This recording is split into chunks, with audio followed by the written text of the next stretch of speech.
Welcome to Audio, Daily Heartfelt Stories. This is the place where we share real-life experiences, honest emotions, and sometimes even those quiet pains hidden deep inside.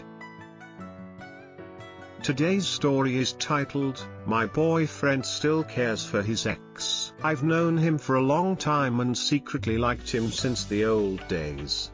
But back then, we were just friends. Later, he had a girlfriend, his ex. During that time, he cut off all contact with other girls, including me. After they broke up, fate brought us back into the same friend group.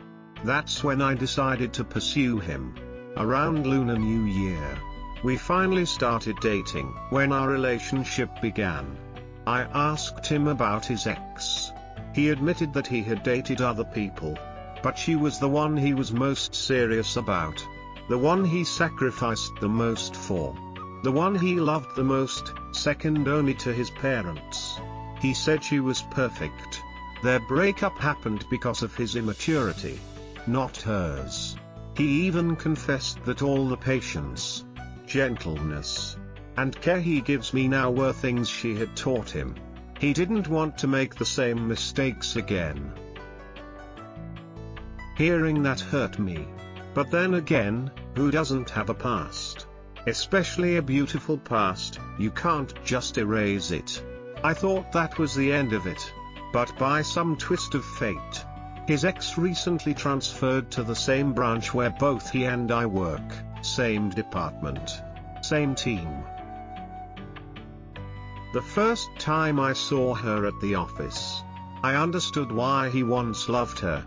She was mature, graceful, and carried herself in a way that earned everyone's admiration. Since they shared the same expertise, the boss often paired them together, and that's when the uneasy feelings began. I started noticing small things. He used to smoke heavily, sometimes more than a pack a day. But since she came, he could go a whole week without finishing one. He never listened when I asked him to cut down, yet with her around, it just happened naturally. One day, she coughed a few times in the office. Normally, he always kept the big door open for fresh air. But that day, he quietly stood up and closed it. During an afternoon snack, there were two kinds of cakes. Everyone chose type A, she said. Just get me whatever everyone else is having. But when he returned, he had bought type B and placed it gently on her desk. Nobody noticed, except me. At a weekend outing, he suddenly suggested wine instead of beer. Later I found out, she prefers wine. He even stocked the office medicine cabinet with digestive pills and medicated oil. I later discovered those were exactly for her stomach issues and her habit of tripping. After company gatherings, he often insists on driving all the women home, so that he can make sure she gets home safely. To others, he looks thoughtful. To me, I know the truth. One time, after standing too long in high heels, she was limping slightly. I saw the pain in his eyes, but afraid I'd be jealous, he didn't hand her slippers himself. Instead, he quietly asked the janitor to bring them, so others would think she had requested it. But the truth is, I can't bring myself to hate her.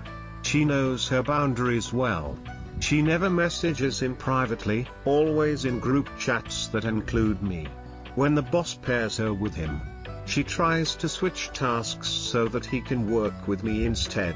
If they stay late for overtime, she invites everyone to join for dinner, never just him. She speaks to him about work only, professional, sometimes even stern. Outside of work, she keeps her distance. When he quietly leaves coffee on her desk in the morning, she always brings it to me, saying, "My friend bought this, but I don't want to lose sleep, why don't you drink it instead?" One time, When I hinted at my worries, she looked at me and said, "Don't worry. Work is work. I'm only here to do my job." We broke up peacefully, so we can still be friends.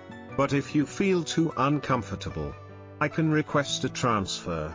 It's just, everything is stable now, and I really just want to work. As for my boyfriend, he still treats me well. Our relationship is stable, even growing stronger. I've mentioned marriage, and he agreed, "Let's wait a little longer. Then we'll get married."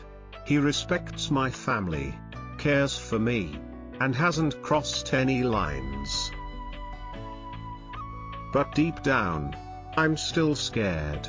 I'm scared that the love he once had for her was too deep. That one day, I might not be enough to hold on to him. Thank you so much for listening. If you find this story meaningful, don't forget to like, subscribe, and share to support this channel. See you again in the next audio.